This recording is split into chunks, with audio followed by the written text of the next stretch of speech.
Bom dia. Que a graça e a paz do Senhor Jesus Cristo seja em sua vida, no seu lar, em seus negócios. Quero agradecer a Deus por permitir entregarmos nossas primícias a Ele e juntos desfrutarmos de mais um dia dessa palavra que se encontra na segunda carta de Pedro, no capítulo 1, versículos 16 a 19, que diz: Porque não vos demos a conhecer o poder e a vinda de nosso Senhor Jesus Cristo seguindo fábulas engenhosamente inventadas, mas nós mesmos fomos testemunhas oculares da sua majestade, pois ele recebeu, da parte de Deus Pai, honra e glória, quando pela glória excelsa lhe foi enviada a seguinte voz: Este é o meu Filho amado, em quem me comprazo. Ora, esta voz, vinda do céu, nós a ouvimos quando estávamos com ele no Monte Santo. Temos assim tanto mais confirmada a palavra profética, e fazeis bem em atendê-la, como a uma candeia que brilha em lugar tenebroso, até que o dia clareie e a estrela da alva nasça em vosso coração. Neste contexto, vemos claramente o Senhor nos orientando em relação à luta que há entre assumir nossa condição como luz ou ficar envolvido com as coisas das trevas. A luz e as trevas são coisas tão comuns em nossas vidas que as tomaremos como exemplo. É importante lembrar que ambas foram criadas por Deus e, em um sentido natural, feitas para a bênção do homem neste mundo. A palavra de Deus nos lembra disso conforme descrito no livro de Isaías, capítulo 45, versículo 7, que diz: Eu formo a luz e crio as trevas. O ciclo de luz e trevas é necessário para um crescimento apropriado das plantas, para a devida acomodação de animais tanto diurnos quanto noturnos, e por último, para o descanso e bem-estar do homem. Quando Deus fez separação entre luz e as trevas, assim estabeleceu o dia e a noite. Ele também nomeou portadores de luz, conforme descrito no livro de Gênesis, capítulo 1, versículo 16, que diz: O maior para governar o dia e o menor para governar a noite. Com a propagação da iluminação elétrica, na maioria dos lugares do mundo, existem pouquíssimas pessoas que experimentam a verdadeira escuridão noturna. Mesmo em áreas rurais, a chamada poluição luminosa frequentemente faz o céu, durante a noite, ficar tão claro que se torna possível até mesmo ler com essa luz. O uso de luz artificial tem tornado possível a execução de várias tarefas, tanto dentro de ambientes fechados quanto fora. Tarefas que antigamente somente eram executadas durante os momentos de luz do dia. Entretanto, durante a maior parte da história mundial, o dia e a noite foram bem definidos. Em uma noite em que a lua não aparecia, era quase total a ausência de luz. Por isso, temos a citação nas Escrituras que nos diz: a noite vem quando ninguém pode trabalhar. Sabemos com certeza que o Senhor Jesus estava falando sobre as trevas morais aqui, mas a citação também é verdadeiramente tratando-se do aspecto natural. Nos é dito em Gênesis capítulo 1, versículo 2, o seguinte: A terra, porém, estava sem forma e vazia. Havia trevas sobre a face do abismo. Evidentemente, houve alguma catástrofe antes da criação existente que trouxe à tona este estado de desordem que resultou em trevas. Mas então Deus disse: haja luz. E chamou Deus a luz dia. Desde então, tem existido tanto a luz quanto as trevas neste mundo.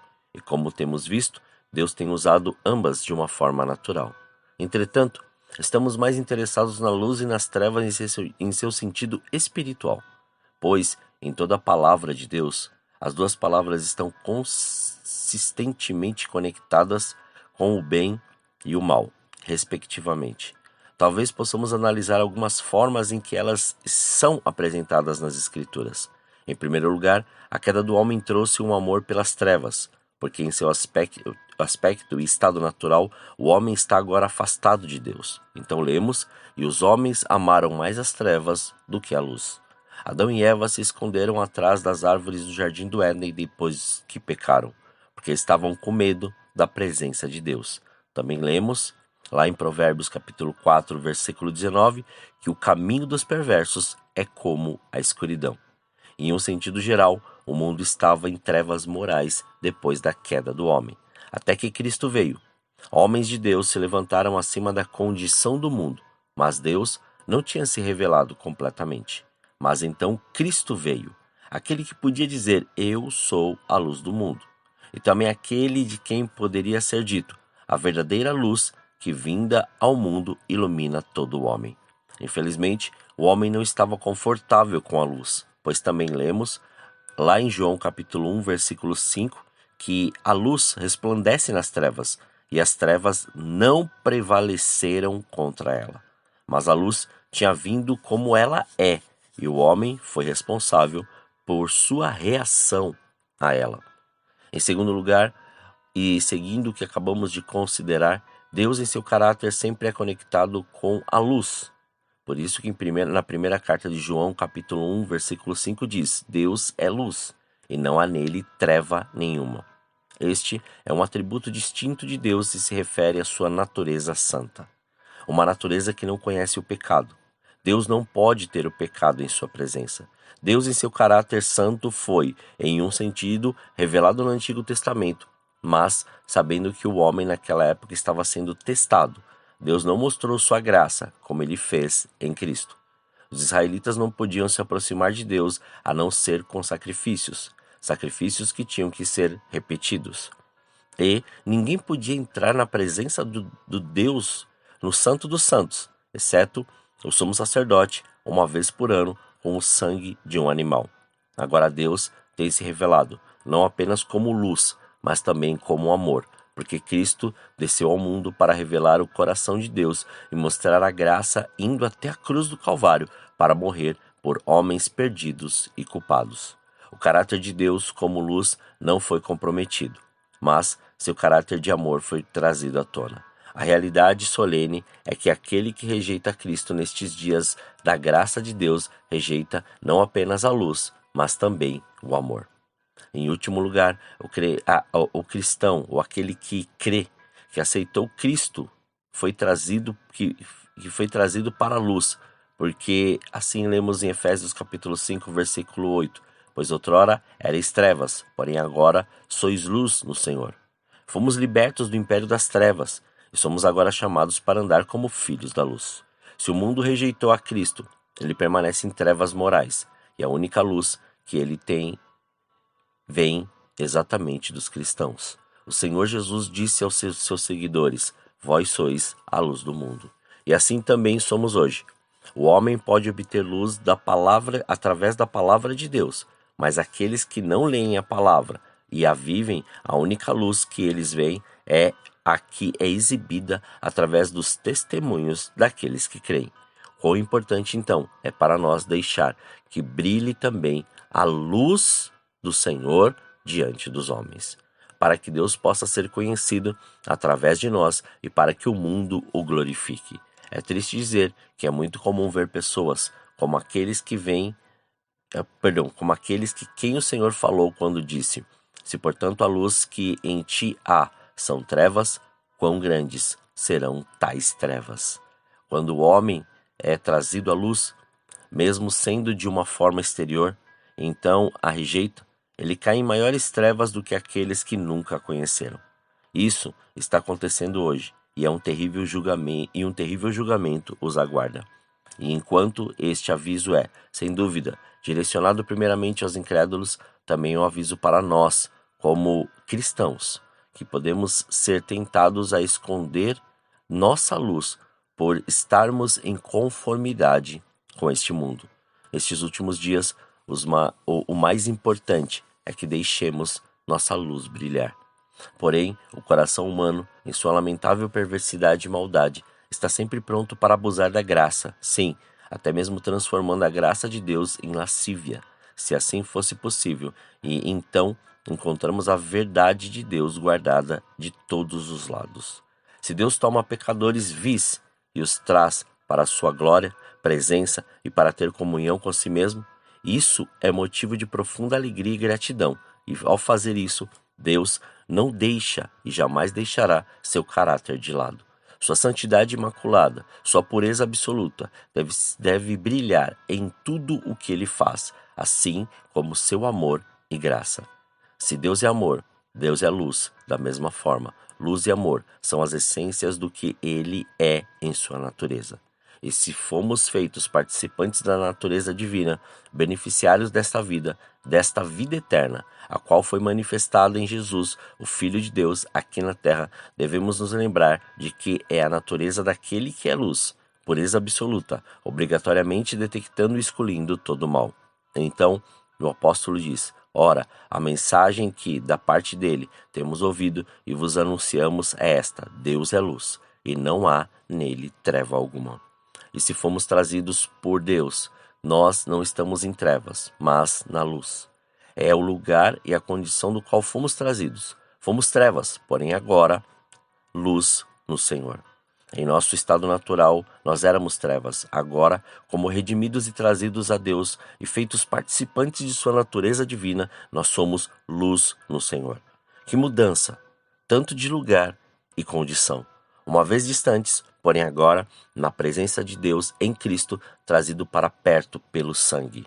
Outrora inimigos, agora porém reconciliados em uma límpida luz, capazes de olhar para a face de Deus e dizer: Abba, Pai.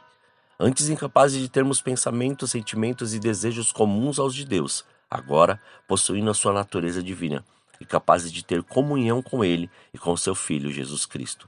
Poderíamos então dizer que fomos trazidos para Deus e temos comunhão com Ele. E enquanto proclamamos isto, continuamos andando em trevas? Então isto é tudo mentira e não falamos a verdade. Deus tem sido revelado em Jesus e através desta revelação fomos trazidos a Ele, recebendo a vida que foi manifesta em Jesus. E assim somos trazidos à comunhão com o Pai e com o Filho, somente possuindo esta vida que somos capazes de ter comunhão com Deus. E se possuímos esta vida e estamos nesta comunhão, estamos necessariamente na luz. A luz é o que Deus é, e o que Deus é na pureza, na santidade de sua natureza, pois participamos desta natureza, assim estamos na luz.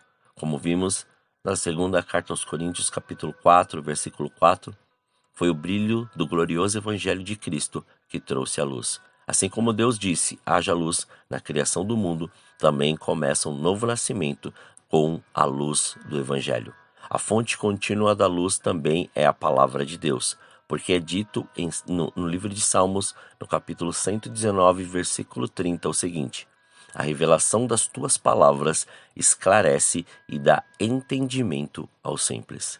Deixar nossa luz brilhar também inclui o fato de que nós não devemos ter nada a ver com as trevas. Como a luz natural dispersa toda treva onde quer que ela brilhe, assim a luz moral que os cristãos devem refletir dissipa as trevas morais. Em Efésios capítulo 5, versículo 11, nos é dito: e não sejais cúmplices nas obras infrutíferas das trevas, antes, porém, reprovai-as. Assim como Jesus instruiu conforme descrito no Evangelho segundo Mateus, capítulo 5, versículo 16, assim façamos. Assim brilhe também a vossa luz diante dos homens, para que vejam as vossas boas obras e glorifiquem a vosso Pai que estás nos céus. Oremos. Pai, nós te louvamos e te agradecemos. Graças te damos por mais este dia. Obrigado pela oportunidade que o Senhor nos dá de estarmos aqui diante de Ti, de glorificar, exaltar, engrandecer ao Teu santo nome, dizer o quão maravilhoso o Senhor é. Somos Teus, Pai, e diante, Pai, desta Sua presença, nós queremos, ó Pai, dizer que Te amamos. E por isso, Senhor, que permaneça a Sua graça, a Sua luz, a Sua presença em nós, desfazendo todo tipo, Pai, mas todo tipo, Senhor, de levante do inimigo a ponto de nos levar a viver, Senhor, em trevas. Que este dia seja um dia, Senhor, repleto da Sua presença, destruindo e desfazendo toda obra má, desfazendo, Pai, todo tipo de tentação e fazendo com que o Seu reino venha, Senhor, e manifeste a Sua graça, a Sua glória e o Seu poder em tudo o que fizermos. Que a Sua glória, Senhor, seja revelada em nós e nós possamos manifestar a Sua luz e o Seu amor em todos os lugares. Desde já, Pai, despedace grilhões, algemas, amarras, todo o poder, Senhor, do inimigo, Pai, que tem tentado contra a vida dos teus filhos, seja por terra em nome de Jesus. Que todo tipo de resistência caia, que todo tipo, Senhor querido, de armadilha seja desfeita, todo tipo de prisão agora, Senhor, seja, Pai, destruída em nome de Jesus, e que os teus filhos vivam esta liberdade que há em ti, através da sua luz e através do seu amor. Pai, muito obrigado. Nós consagramos tudo que temos e que somos. Consagramos pensamentos, palavras, consagramos todos os nossos sentidos a Ti, para que o Senhor cumpra e estabeleça o seu querer. Muito obrigado. Assim oramos, agradecidos, em nome de Jesus. Amém. Que você tenha um dia abençoado na presença do Senhor. E quem vos fala é o pastor Leandro Araújo, da Igreja Apostólica Caminho de São Paulo, capital. Deus te abençoe grandemente.